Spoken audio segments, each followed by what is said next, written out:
Hello and welcome to North Country Matters. My name is Donna Seymour. I'm a member of the St. Lawrence County League of Women Voters, one of our civic partners for our show. My guest today is Sandy Camillo, an author and the president-elect of AAUW-New York State. Sandy, welcome back to North Country Matters. The last time you were here, we talked about ageism and some of the work that you had done on that issue. Your first book was The Journey of an Invisible Woman.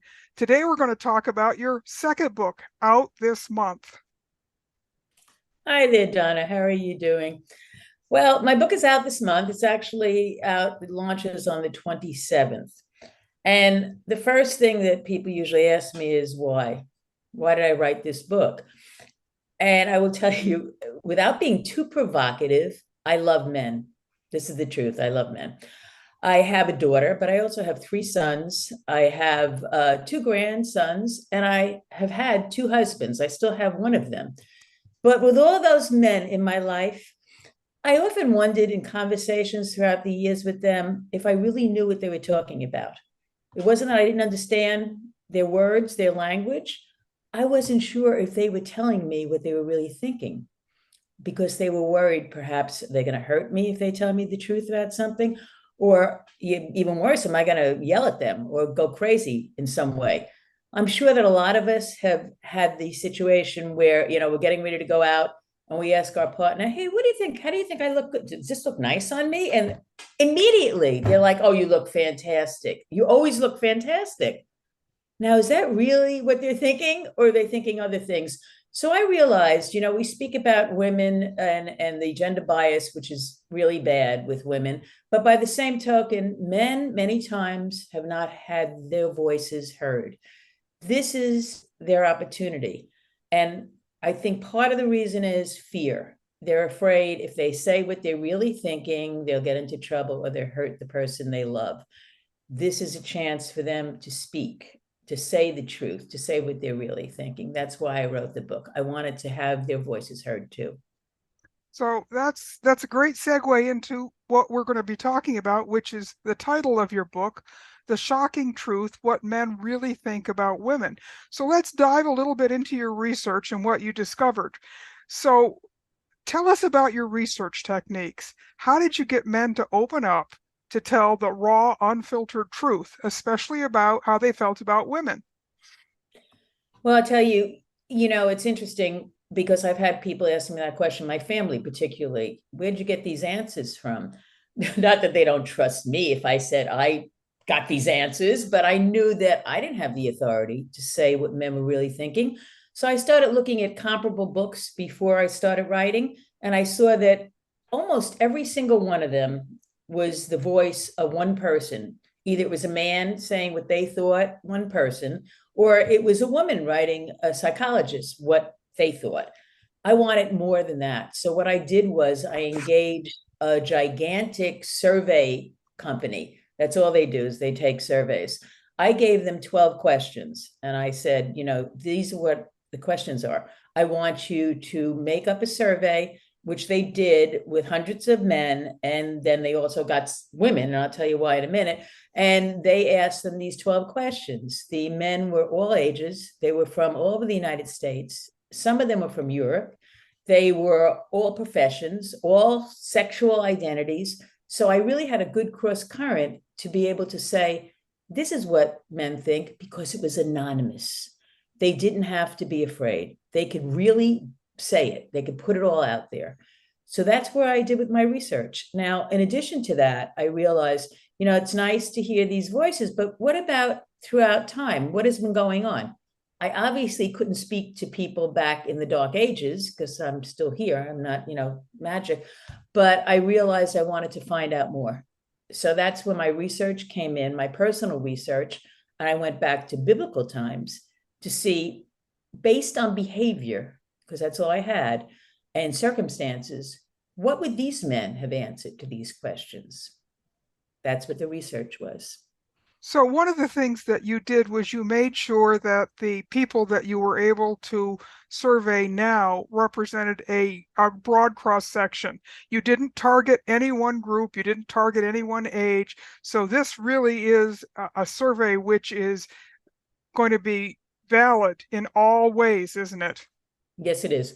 Again, I felt that many times, we reach out to people of our own age, our own demographics. I didn't want that. I wanted to see it across the boards. And the book actually has a section in the back, which was my hardest thing to do because I had to make the graphs that shows the demographics, how it breaks down. Good. So one of the points you just made in talking to me and in the book also is about gender bias, how it is quietly shaping not just how men act, but how women judge themselves. Explain a little bit about what you mean by that. Yeah, I thought that was particularly interesting when I was thinking about all of this. Of course, my background with AAUW is promoting equity for women, so I'm always looking at this. But when I was doing my research, and I realized, even looking at biblical times, when you look at the story of Adam and Eve, Eve is portrayed with definite characteristics because of what that story says. The story says that Eve apparently was a temptress. She was there and she was tempting Adam. She couldn't help herself because she had low self control and she had to get that apple. Poor judgment. Okay, we're already setting up the premise for the future. Women can't really lead, they have poor judgment, they will tempt men. This was the beginning. And when you look throughout history, you will see it continue. You see stories about Cleopatra. She's a vixen, okay? Then you see Mother Teresa. So what are we saying? Are we saying women are either devils or they're saints? Or you look at a show like Father Knows Best. It's an old time classic. But there's a woman being shown as the perfect mother, the perfect housewife. That's gender bias. This is not the reality. When a child is born, I know I had, as I say, 3 sons and a daughter. They all cried. They all cried the same. The daughter didn't cry less or more than my sons did. It started out normal, equal, and then what happens after that? Okay, society decides certain characteristics have to be attributed to different genders. And that's what this book shows, going through the book, through history, through the survey, how the gender bias that exists because the expectation is there for women to act a certain way and for men to act a certain way. Men should not cry. Men shouldn't cry. You're supposed to be tough. You're a strong guy. Don't cry. What's wrong with you? That's gender bias. You mentioned Father Knows Best. Another very well-known 50s show was uh, Ozzie and Harriet, and Yeah. and it was about their real life family, and they're both sons. Our sons are in this show. What everybody forgets is Harriet was a working mom. Yes, she was. Yes, she was. So, it's like we took the fantasy, but we forgot the reality behind Right. that show, didn't It's we? played down. It was played down. And I remember that show really well. But that part of it was not emphasized somehow. It was like, oh, okay, but Yeah, that's right. So, what did your surveys uncover about why so many men are emotionally mute with their partners? What is it they're really afraid of? Is it nature or nurture or both or something else? that was also very interesting because it goes back again to it's almost tied together because I don't know if it's nature or nurture or they're both. Because when you have a family raising a son, all right, they have this baby boy, and all of a sudden they're bringing him up and he goes to school. Now, this is not as much today, but it still does go on. The little boy in kindergarten or preschool, rather, is encouraged go play with the blocks because maybe he'll be an engineer someday. The little girl has a cute little kitchen with her dolls set up. It starts then. So is it the parents saying that, we want our boy to be tough and to be grow up to be a CEO of a company, but our daughter, we just want her to get married? Or is it because society is doing that? So nature or nurture? I don't think somebody is born with these traits. I think they may be born with certain body parts. We know they're different than other, boys and girls when they're born are different, but I don't see the rest of it there. So I have to believe that it has more to do with society putting these thoughts, you have to be this, you have to be that, because you're a boy, you're a girl, and this is the way it is.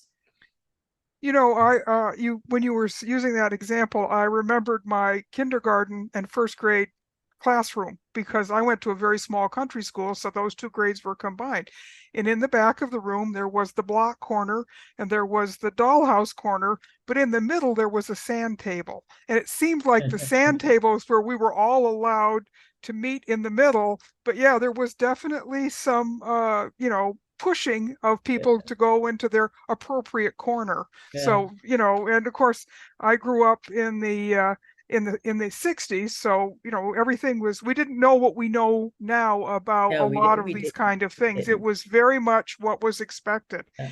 So without saying too much about what's in the book, give us a little peek behind the curtain, Sandy. What were some of the most surprising, maybe even shocking thoughts that men confessed to that they hoped women would never hear?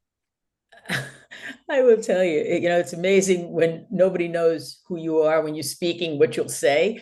And I think one of the chapters that really struck me, I don't know if I was surprised. Maybe I also have this societal bias impression of what men are like somehow, but it was the one, what's romance? Okay, the chapter, what's romance? So I thought that was a really interesting one. And I'm going to read to you one of the comments that a man made. Okay. How do you define romance? Was the question. And he says, when it comes right down to it, romance is a gussied up word for sex. Now, is that something that was just one man? No. Okay, the majority of men, you ask them what was romance in that chapter, a lot of them said, I have no idea. They didn't even know what romance was. Okay. Others were right out there and they said, romance is sex, or romance is something that I try to figure out how to practice it so I can get sex. You ask a woman, what's romance? I know my eyes are romance. I think of when Harry met Sally. Okay, there they are on top of the building looking at each other over a dinner, or The Notebook. I think of a special song you shared together, walking along the beach. Men are not thinking that, according to this survey, at all. That's one thing. Then another question that I thought was very funny too. Can you be friends with a woman? Can you just be friends with a woman? Okay. Let's see what they said about that.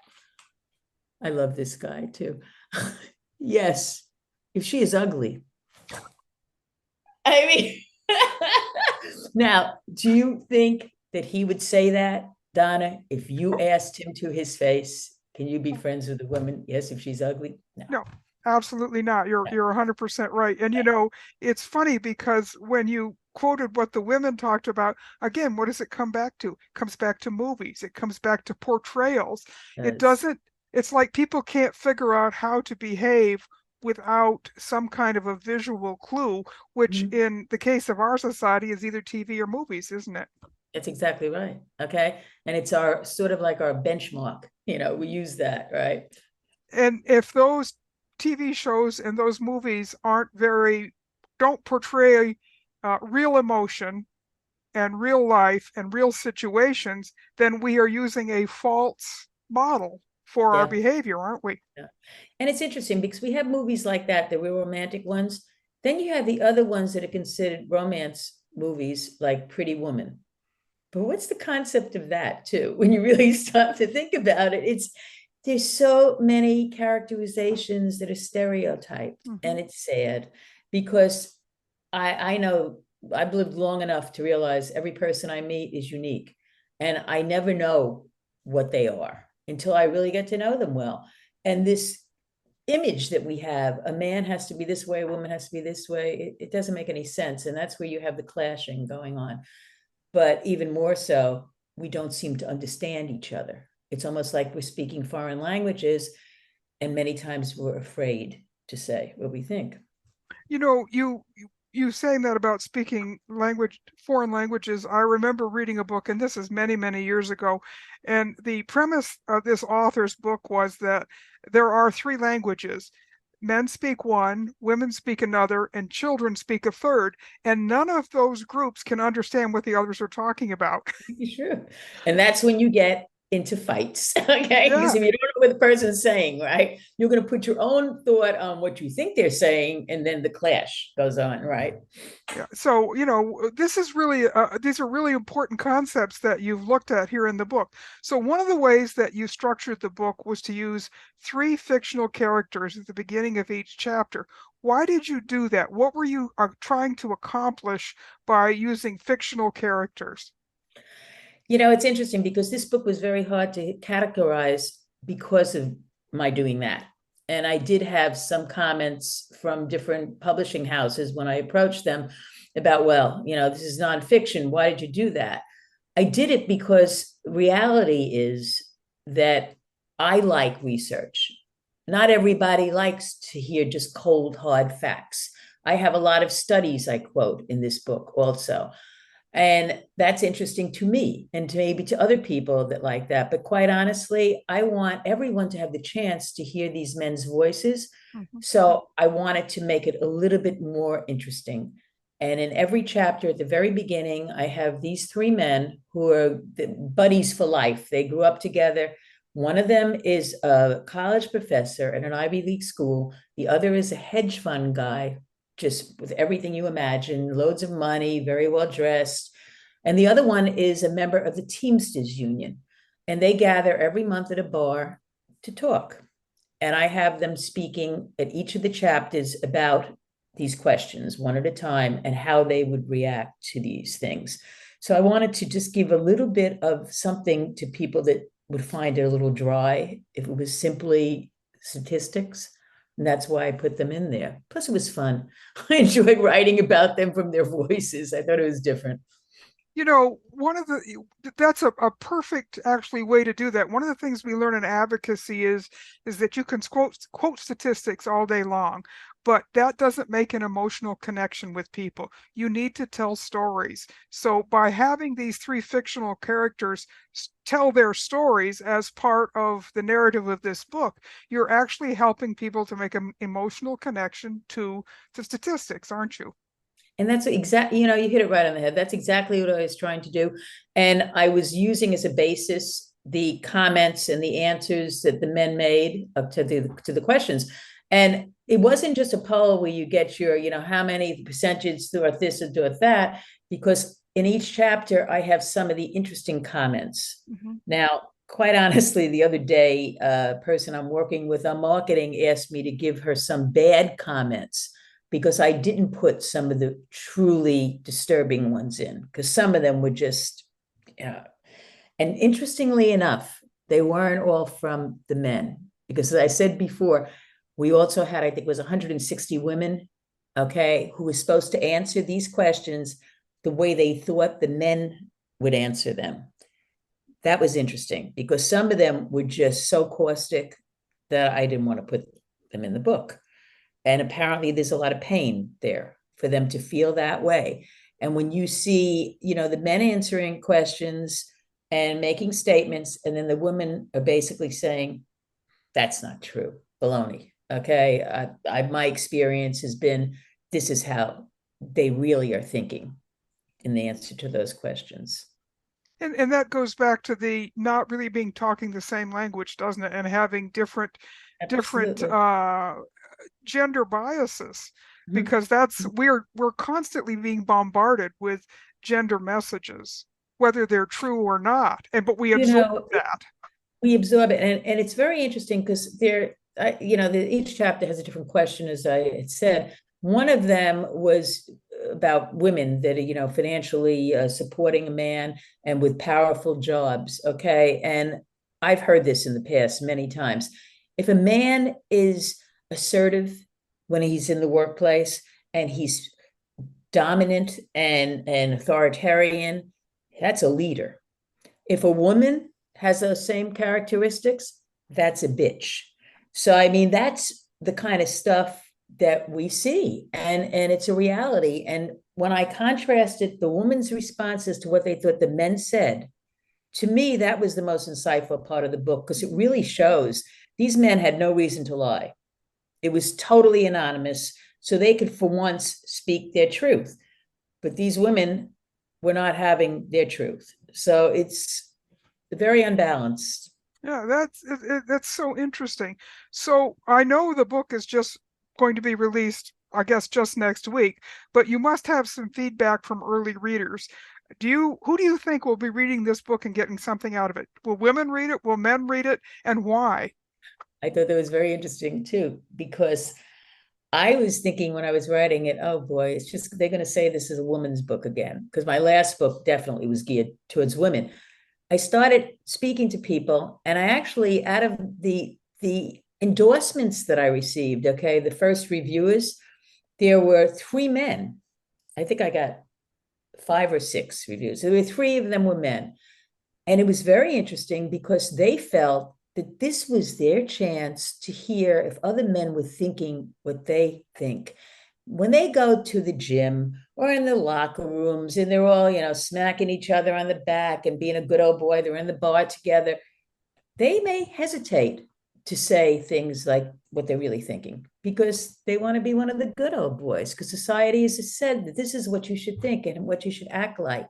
So I think, to me, that was important, to see that men feel they'll be able to finally see if other men are thinking what they're thinking. And how do you find that out otherwise? Even if you have buddies, you want to make a good impression, an impression the way society says you should act. And that was a big thing. Now, the biggest one for me, and I am going to brag a little bit about this, is Kirkus Reviews reviewed the book.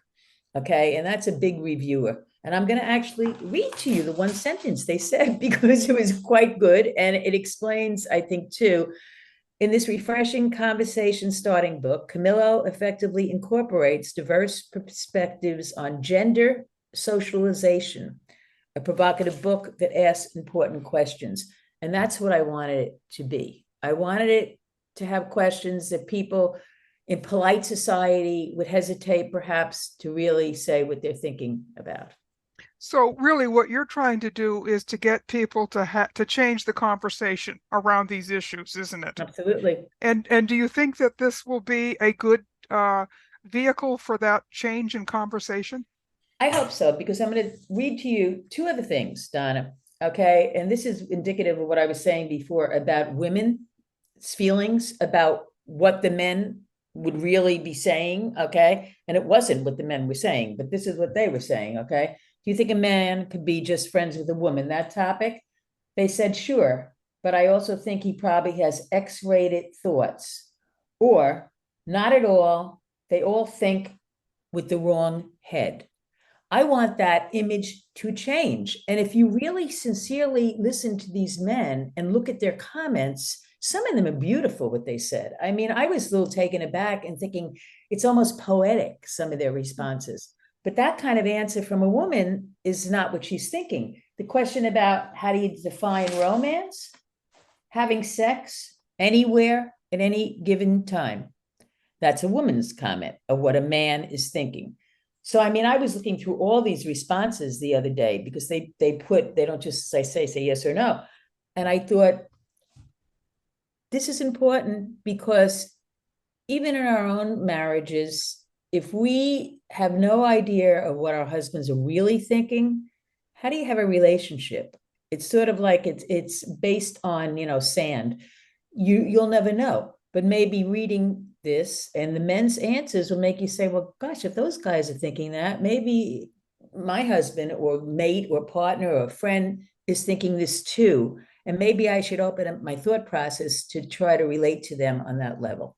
So yeah, that's what I'm feeling. The other thing that occurs to me is that this would be a good book for parents to read, because so much socialization happens within the family, and if those conversations are as stilted and as stereotypical as what the outside world is doing, how do people ever learn how to communicate? You're absolutely right. And I think it's interesting because one of the questions was, who influences you most in your life? The men was being asked, who's their biggest influence? Okay. I'm gonna give away here, but it's interesting what they say. Their mothers. Okay. Their mothers, which means you have a parent, you have a mother, you have a father. Okay. You could make a big difference. You could help change this gender bias. It doesn't have to be the way it is. When your son has his feelings hurt and cries, you don't have to make him feel uncomfortable because he's crying. There's nothing wrong with expressing your emotions. It's manly to express your emotions. It's a sign of strength. You have feelings, okay? So I think that in that vein, yeah, I think that parents would be great reading it. And one of my endorsers that wrote a review is a psychologist, and he said that he's going to use it in his practice. He said this will help bring out these men's feeling and the women that he treats too. He'll be able to say, look, this is not the way you're thinking it is. This is a lot of people here all over the place that are saying differently. So I hope it does make a difference and improves people's relationships. That's what I'm hoping for. So, Sandy, as we start to wrap up here, tell us how we can find a copy of the book. Where is it available? That's Very, that's very always important. easy. We can't share the insights if we don't share the book. Amazon. Okay, all you have to do is put in the title. And up until last week, you were only able to get the hard copy or the paperback. But now they just came out with the Kindle. This is the hard copy. Is it upside down? How do I do No, it? no, turn it around. You had it right the first time. Yeah. That's the hard copy. Uh-huh. Okay. And there was some controversy about this. I had to take a poll. A lot of people were like, no, but the publisher liked that. He thought it was very intriguing. But the Kindle edition just came out, and I know, quite honestly, I read Kindle because it's I could change the size of the print on it, make it big. It's great, and it's much cheaper than buying the book. So if you want to buy the hardcover, like my daughter said, our generation, Mom, they don't read Kindle. I said, okay. Our generation only reads hardcovers or paperbacks. So the option is there. It's on Amazon. Well, thank you so much, Sandy. This has been a fascinating conversation. I have not read your book yet, but boy, I am going to get a copy of it and read it because I really want to dive more into some of what we've been able to talk about. So thank you so much for coming in and sharing your research, your information, and what you've learned. Thank you, Donna. I appreciate it as always. Take care. I will. So these conversations are a production of North Country Matters. This show is a civic collaboration between the League of Women Voters of St. Lawrence County and the Potsdam Public Library. Until next time, remember, our North Country matters.